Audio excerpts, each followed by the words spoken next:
Hello and welcome to bright board academy. मैं हूं वर्षा ma'am और स्टूडेंट्स हम आज स्टार्ट करने वाले हैं एंडोक्राइन सिस्टम।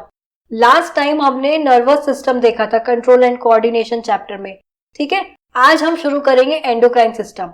जो एनिमल बॉडीज होती हैं इनमें जो कंट्रोल एंड कोऑर्डिनेशन के दो मेथड्स होते हैं। ठीक है, एक तो हो गया नर्वस सिस्टम जो हमने लास्ट टाइम पढ़ा, और एक होता है हार्मोनल सिस्टम जिसमें कुछ केमिकल्स रिलीज होते हैं और वो हमारे सेल के फंक्शंस को कंट्रोल कर रहे हैं। तो इसी को हम पढ़ने वाले हैं आज के चैप्टर में, पूरा एंडोक्राइन सिस्टम। तो चलिए स्टार्ट करते हैं आज की क्लास। देखो, कंट्रोल एंड कोऑर्डिनेशन जो एनिमल्स में होता है उसमें दो मैकेनिज्म्स होते हैं। एक हो गया न्यूरल कंट्रोल, दूसरा होता है एंडोक्राइन कंट्रोल। न्यूरल कंट्रोल में हमारा नर्वस सिस्टम होता है, मतलब यहां पे जब कोई स्टिमुलस रिसेप्टर पे आया तो क्या हुआ था, एक वहां पे केमिकल चेंज हुआ जिससे एक इलेक्ट्रिकल इंपल्स जनरेट हुई, और वो इंपल्स नर्व के थ्रू होती हुई, न्यूरॉन्स के थ्रू होती हुई ब्रेन और स्पाइनल कॉर्ड तक इंफॉर्मेशन लेके जा रही थी, और फिर वहां से न्यूरॉन्स के थ्रू मैसेज आ रहा था। ठीक है, ये तो हुआ नर्वस कंट्रोल। पर एक और मेथड होता है एनिमल बॉडीज में कोऑर्डिनेशन और कंट्रोल के लिए, और ये होता है एंडोक्राइनल कंट्रोल। मतलब कि यहाँ पे कुछ केमिकल सब्सटेंसेस रिलीज होते हैं, और ये बेसिकली ये जो केमिकल सब्सटेंसेस होते हैं ये डायरेक्टली ब्लड में रिलीज होते हैं। ठीक है, डायरेक्टली इनटू द ब्लड, और ये ब्लड के थ्रू टारगेट ऑर्गन तक जाते हैं और वहां पे अपना इफेक्ट शो करते हैं। इन सब्सटेंसेस को हम बोलते हैं हार्मोन्स। क्या बोलते हैं इन सब्सटेंसेस को? हम बोलते हैं हार्मोन्स। ठीक है, तो इसके बारे में हम एंडोक्राइन सिस्टम के बारे में पढ़ते हैं आज। उससे पहले देखो ग्लैंड्स क्या होते हैं। ग्लैंड्स कुछ स्पेशलाइज्ड सेल्स होते हैं। दे आर स्पेशलाइज्ड सेल्स और organs that secrete substances like hormones, digestive juices, saliva, sweat etcetera. ये कुछ स्पेशलाइज्ड सेल्स हैं या ऑर्गन्स होते हैं जो कि कुछ सब्सटेंसेस सिक्रीट कर रहे हैं, जैसे कि हार्मोन्स हो गए, डाइजेस्टिव जूसेस हो गए। अब आपके जैसे माउथ में होते हैं सलाइवरी ग्लैंड्स, ये क्या सिक्रीट कर रहे हैं? ये सलाइवा सिक्रीट करते हैं। और सलाइवा में क्या होता है? इसमें एंजाइम्स होती हैं। कौन सी एंजाइम होती है इसमें?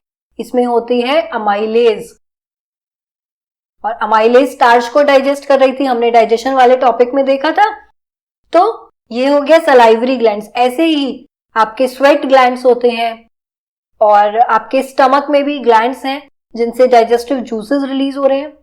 ठीक है, तो ये ग्लैंड्स हो गए। ऐसे ही कुछ ग्लैंड्स होते हैं जो हार्मोन्स सिक्रीट करते हैं।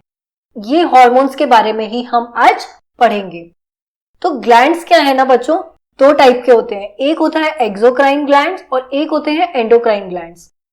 तो एक्सोक्राइन ग्लैंड्स क्या होते हैं ना बच्चों, ये वो ग्लैंड्स होते हैं जो अपना सिक्रीशन डक्ट्स में सिक्रीट करते हैं, और डक्ट्स के थ्रू ये जहां भी जिस भी सरफेस पे ये पोर होना है इनका सिक्रीशन डक्ट्स के थ्रू जाता है। वहीं जो एंडोक्राइन ग्लैंड्स होते हैं ना, ये अपना सिक्रीशन डायरेक्टली ब्लड में करते हैं। डायरेक्टली ब्लड में करते हैं, कोई डक्ट नहीं होती यहाँ पे, ये डक्टलेस ग्लैंड्स होते हैं।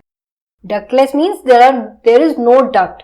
ये सीधे इनका सिक्रीशन जो है ब्लड में जाता है, और ब्लड के थ्रू जो टारगेट ऑर्गन है वहां पे जाके अपना इफेक्ट शो करता है।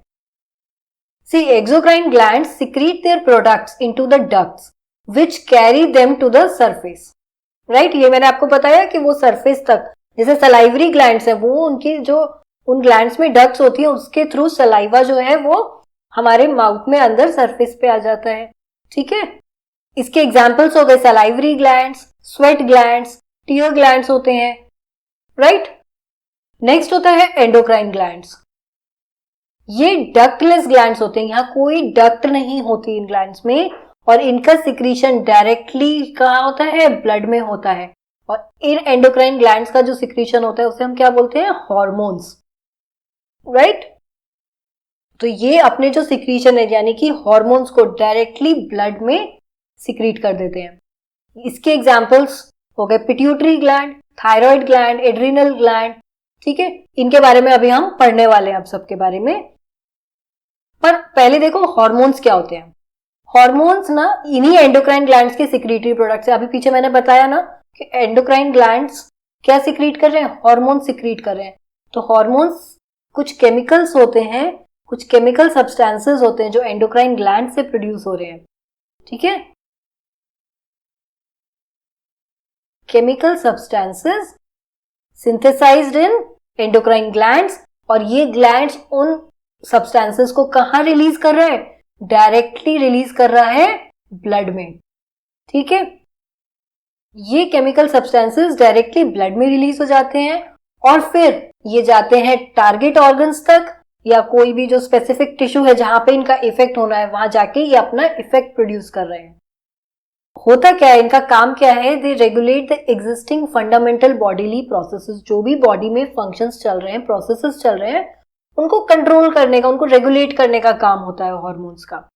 कैसे, अभी आप जब आगे एग्जांपल्स में देखोगे कि क्या कौन कौन से हार्मोन्स हैं, उनका क्या फंक्शन है, तो आप समझोगे कि वो कैसे बॉडी प्रोसेसेस को रेगुलेट कर रहे हैं। तो यहाँ पे हम देखने वाले हैं कि कौन कौन से एंडोक्राइन ग्लैंड्स हमारी बॉडी में है। ये कुछ एंडोक्राइन ग्लैंड्स हैं जो आपको पढ़ने हैं और आपकी बुक में यही दिए हुए हैं। ये कौन से हार्मोन सिक्रीट कर रहे हैं और उनसे क्या इफेक्ट आएगा, यही सब आपको देखना है इसमें। तो मेल और फीमेल में सारे एंडोक्राइन ग्लैंड सेम होते हैं एक्सेप्ट टेस्टिस एंड ओवरीज, ये डिफरेंट होता है और इनसे सिक्रीट होने वाले हार्मोन्स डिफरेंट होंगे। बाकी सभी ग्लैंड्स सेम होते हैं मेल एंड फीमेल्स में। पहला होता है पिट्यूटरी ग्लैंड, इससे सिक्रीट होता है ग्रोथ हार्मोन। यहां नेक में होता है थायराइड ग्लैंड, जिससे सिक्रीट होगा थायरॉक्सिन हार्मोन। यहां स्टमक के पास हमने पैनक्रियास पढ़ा था, याद है, इससे सिक्रीट होता है इंसुलिन। फिर आता है एड्रिनल ग्लैंड, ये किडनी के ऊपर लोकेटेड होता है और इससे सिक्रीट होता है एड्रेनलिन हार्मोन। ये एड्रेनलिन हार्मोन डेंजर सिचुएशन जब फील होती है बॉडी को तब सिक्रीट होता है, ठीक है। तो और मेल्स में टेस्टिस से सिक्रीट होते हैं टेस्टोस्टेरोन और ओवरीज से होता है एस्ट्रोजन हार्मोन। इनके बारे में अब हम पढ़ते हैं। देखो सबसे पहले है पिट्यूटरी ग्लैंड। पिट्यूटरी ग्लैंड एक छोटा सा मटर के दाने जितना साइज का ग्लैंड होता है। ये यहाँ पे होता है ब्रेन के नीचे, बेस ऑफ द ब्रेन पे, हाइपोथैलेमस के नीचे मिलेगा, ये देख रहे हो आप, ये है पिट्यूटरी ग्लैंड। और ये पिट्यूटरी ग्लैंड क्या सिक्रीट करता है, ये सिक्रीट करता है ग्रोथ हार्मोन। ग्रोथ हार्मोन करता क्या है, तो ये ग्रोथ हार्मोन जो है ना, ये बॉडी की ग्रोथ और डेवलपमेंट को रेगुलेट करता है, ठीक है।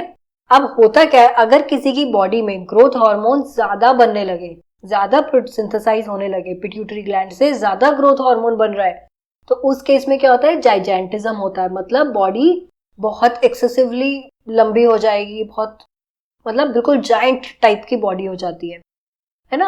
और अगर ये कम प्रोड्यूस हो, किसी में बहुत कम प्रोड्यूस हो रहा है, ग्रोथ हार्मोन प्रॉपरली सिंथेसाइज नहीं हो रहा, इसकी डेफिशिएंसी है, डेफिशिएंसी मींस इसकी कमी है, तो उस केस में क्या होगा, ड्वार्फिज्म, मतलब पर्सन की हाइट छोटी सी रह जाएगी, उसकी प्रॉपर ग्रोथ नहीं होगी। तो दोनों ही केसेस में कुछ इश्यूज आते हैं, अगर एक्सेस प्रोडक्शन हो जाए या कम हो जाए तो। नेक्स्ट आता है हमारा थायराइड ग्लैंड। थायराइड ग्लैंड ना यहाँ नेक में लोकेटेड होता है। ये आपका जो विंड पाइप होता है इसके आगे, इधर ये देख रहे हो आप, ये ऐसे बटरफ्लाई शेप होता है, ये बटरफ्लाई शेप्ड एंडोक्राइन ग्लैंड है, देख रहे हो ना, बटरफ्लाई की जैसी शेप है। ये एंडोक्राइन ग्लैंड क्या प्रोड्यूस करता है, ये थायरॉक्सिन हार्मोन प्रोड्यूस करता है।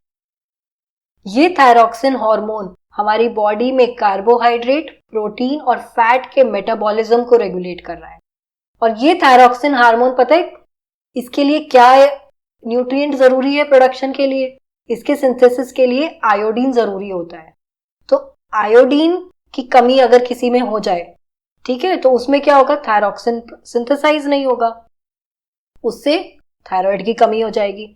तो उस डेफिशिएंसी में क्या होता है, ये थायराइड ग्लैंड स्वेल कर जाता है और ये तो इस तरीके से ये नेक पे स्वेलिंग मिलेगी, इसे कहा जाता है गॉइटर।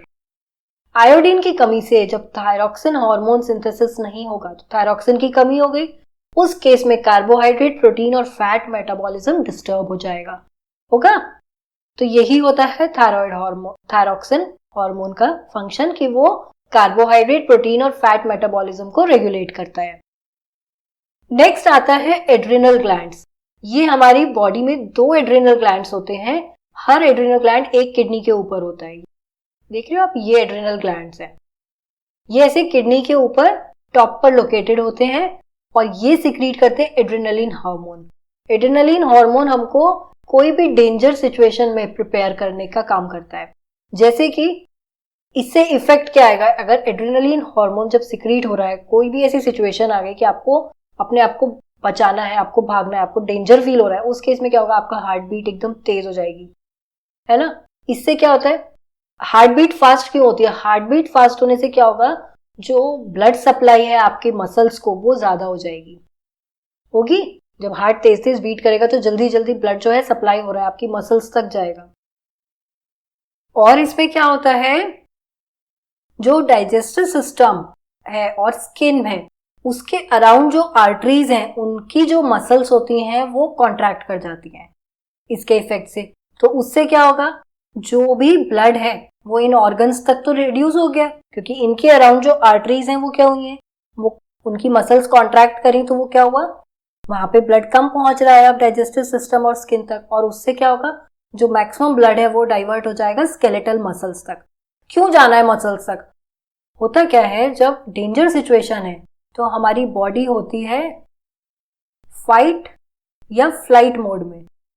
फाइट में लड़ना है और फ्लाइट में भागना है। अब दोनों ही सिचुएशन में बॉडी को एनर्जी चाहिए, मसल्स को ज्यादा काम करना पड़ेगा, भागने में भी फाइट में भी मसल्स को ज्यादा काम करना है। तो यहाँ पे उस सिचुएशन में जो हार्ट है वो हमारा फास्ट बीट करेगा, जिससे कि मैक्सिमम ब्लड, ज्यादा से ज्यादा ब्लड मसल्स तक जाए ताकि वो एक्टिवली रन कर सके एनर्जी के साथ।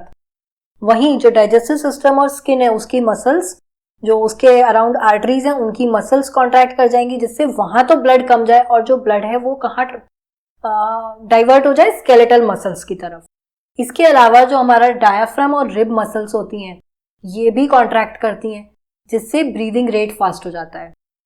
ज्यादा ऑक्सीजन चाहिए, जल्दी जल्दी आप काम कर रहे हो, आपका ब्लड ज्यादा तेज पंप कर रहा है तो ज्यादा ब्लड लंग्स तक भी पहुंच रहा है जल्दी जल्दी, ताकि उसमें ऑक्सीजन ज्यादा जाए। ऑक्सीजन जाएगी तभी तो आपकी मसल्स एनर्जी रिलीज करा पाएंगे। तो एड्रेनलिन का क्या इफेक्ट होता है, हार्ट बीट फास्ट हो जाता है, ब्लड आपका मसल्स तक डाइवर्ट हो जाता है, स्केलेटल मसल्स पे। डाइजेस्टिव सिस्टम और स्किन के अराउंड जो स्मॉल आर्टरीज हैं उनकी मसल्स कॉन्ट्रैक्ट कर जाएंगी, तो मैक्सिमम ब्लड स्केलेटल मसल्स को डाइवर्ट हो जाएगा। साथ ही डायफ्राम और रिब मसल्स भी कॉन्ट्रैक्ट करती हैं, तो ब्रीदिंग रेट बढ़ जाता है जिससे।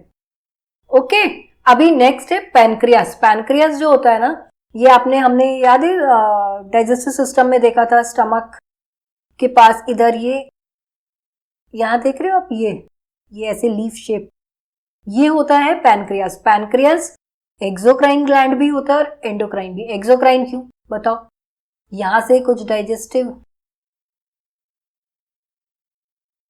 जूसेस भी तो सिक्रीट हो रहे थे इंटेस्टाइन में, याद आया। तो एक्सोक्राइन ग्लैंड तो इसलिए हो गए क्योंकि ये डाइजेस्टिव जूसेस सिक्रीट कर रहे हैं। इसके अलावा एंडोक्राइन ग्लैंड इसलिए क्योंकि ये एक हार्मोन सिक्रीट करता है, और वो कौन सा हार्मोन है, वो है इंसुलिन।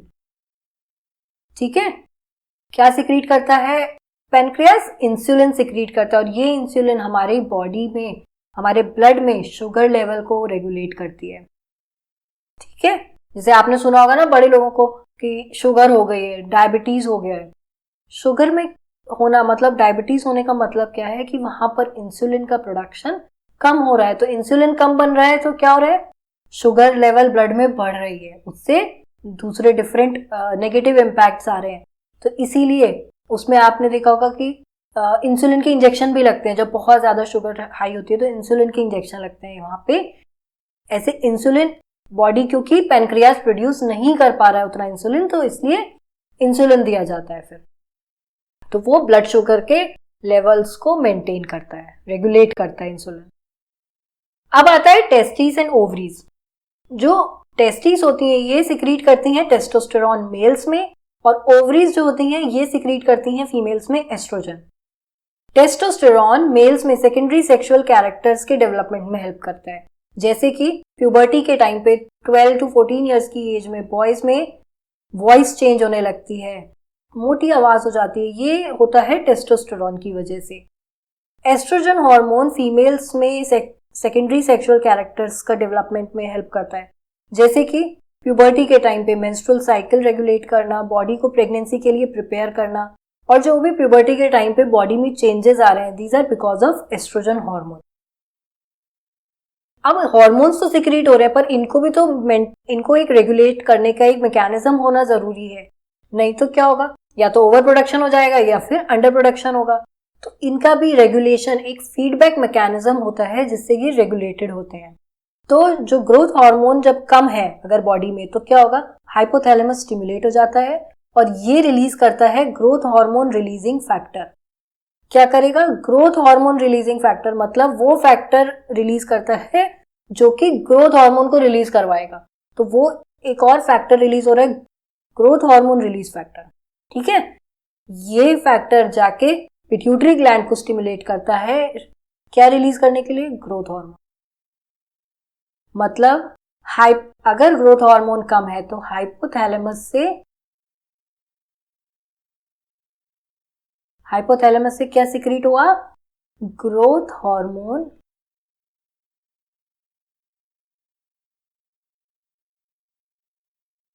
Releasing factor. ये जो ग्रोथ हार्मोन रिलीजिंग फैक्टर है, ये क्या करता है, ये ग्रोथ हार्मोन के रिलीज को इनिशिएट करवाएगा। तो ये क्या करेगा, ये जाके पिट्यूटरी ग्लैंड को स्टिमुलेट कर देगा। और क्या स्टिमुलेट करेगा, किस लिए करेगा, कि भाई ग्रोथ हार्मोन को रिलीज करो, ठीक है। ये तो हुई ग्रोथ हार्मोन की बात। अब देखो इंसुलिन कैसे रेगुलेट होता है, जब ब्लड में शुगर लेवल बढ़ जाता है तो क्या होता है, जो पैनक्रियास के सेल हैं वो डिटेक्ट कर लेते हैं इस शुगर लेवल को और ज्यादा इंसुलिन सिक्रीट करते हैं। वहीं अगर ब्लड में अगर शुगर का लेवल कम हो जाए तो क्या होगा, अपने आप वो सेल्स डिटेक्ट करेंगे उस चीज को, और कौन से सेल्स, पैनक्रियास के सेल ब्लड शुगर लेवल को डिटेक्ट करेंगे, अगर वो कम है तो वो इंसुलिन प्रोडक्शन कम कर देंगे, इंसुलिन का सिक्रीशन कम हो जाएगा, ठीक है। ये पूरा फीडबैक मैकेनिज्म होता है, इस तरीके से जो हार्मोन्स है उनका सिक्रीशन भी रेगुलेट किया जाता है। अब हम एक चीज देखते हैं, एक क्वेश्चन है, difference between nervous and hormonal mechanism for control and coordination in animals. तो जो नर्वस कंट्रोल है एनिमल्स में और हार्मोनल कंट्रोल है, इनके बीच में डिफरेंस क्या होता है। नर्वस कंट्रोल क्या होता है, इलेक्ट्रिकल इंपल्स की वजह से होता है ना, जो इलेक्ट्रिकल इंपल्स ट्रांसमिट हो रही है एक नर्व के थ्रू, उसकी वजह से होता है नर्वस कंट्रोल। वहीं हार्मोनल कंट्रोल होता है केमिकल्स के रिलीज से, और ये केमिकल्स कौन से होते हैं, हार्मोन्स, और ये कहाँ रिलीज होते हैं, they are release directly into the blood. जो नर्वस कंट्रोल होता है ना, यहाँ पे जो इंपल्स ट्रेवल कर रही है, इससे एक्शन रैपिडली आता है, तुरंत एक्शन मिलता है। वहीं हार्मोनल कंट्रोल में ये जो इनके केमिकल्स को, हार्मोन्स का जो इफेक्ट है वो स्लो होता है, धीरे इसका एक्शन आता है। ये नर्वस कंट्रोल जो कुछ ही ग्रुप ऑफ सेल्स को अफेक्ट करता है एक बहुत ही छोटे टाइम पीरियड के लिए। जब नर्व आई, जैसे नर्व से इंपल्स आई और आपके मसल पे आई, तो आपकी मसल कॉन्ट्रैक्ट करी, तो किन ग्रुप ऑफ सेल्स को उसने अफेक्ट किया, उसने आपकी मसल सेल्स को अफेक्ट किया, ठीक है, और शॉर्ट पीरियड के लिए जितनी देर आपने मूव किया। वहीं जो हार्मोनल कंट्रोल होता है, इसका इफेक्ट जो है वो नंबर ऑफ सेल्स पे आता है, बहुत सारे सेल्स पे आएगा, और एक लॉन्गर पीरियड तक इसका इफेक्ट रहता है। जैसे एड्रेनलिन का ही है, आपको जब फ्लाइट एंड फाइट मोड में है तो ऐसा नहीं है कि डेंजर जाने के बाद भी आप एकदम से नॉर्मल आ जाते हो, थोड़ा टाइम लगता है। और नंबर ऑफ सेल्स, हार्ट को अफेक्ट किया, डाइजेस्टिव सिस्टम को अफेक्ट किया, स्किन को अफेक्ट किया, हमारे डायाफ्राम को अफेक्ट किया, है ना, तो ब्रीदिंग रेट बढ़ा, हार्ट रेट पे इफेक्ट आया। तो इससे क्या हुआ, और बहुत सारी मसल्स को एक साथ क्या हुआ, ब्लड सप्लाई बढ़ गई, जिससे हाथ पैर सारी मसल्स रैपिडली काम करेंगे, आप भाग सकते हो, आप फाइट कर रहे हो उसके लिए। तो यहाँ पे नंबर ऑफ सेल्स को अफेक्ट करता है हार्मोनल कंट्रोल, और इसका इफेक्ट रहता है काफी देर तक, इसका effect longer period of time तक रहेगा, ठीक है। ये हो गया डिफरेंस नर्वस और हार्मोनल मैकेनिज्म में। यहाँ पे ये hormonal system, endocrine system complete हो गया ये वाला टॉपिक। और अभी अगली बार हम पढ़ेंगे ये प्लांट्स में कोऑर्डिनेशन, कंट्रोल एंड कोऑर्डिनेशन। ठीक है ना? तो इस चैप्टर को एक बार, इस टॉपिक को पढ़िएगा। ठीक है, इजी सा है, ज्यादा मुश्किल नहीं है ये, तो इसको एक बार रीड करिए और जो भी डाउट्स हो अगर कुछ तो आप पूछ सकते हैं कमेंट सेक्शन में। ठीक है, thank you, bye bye, take care.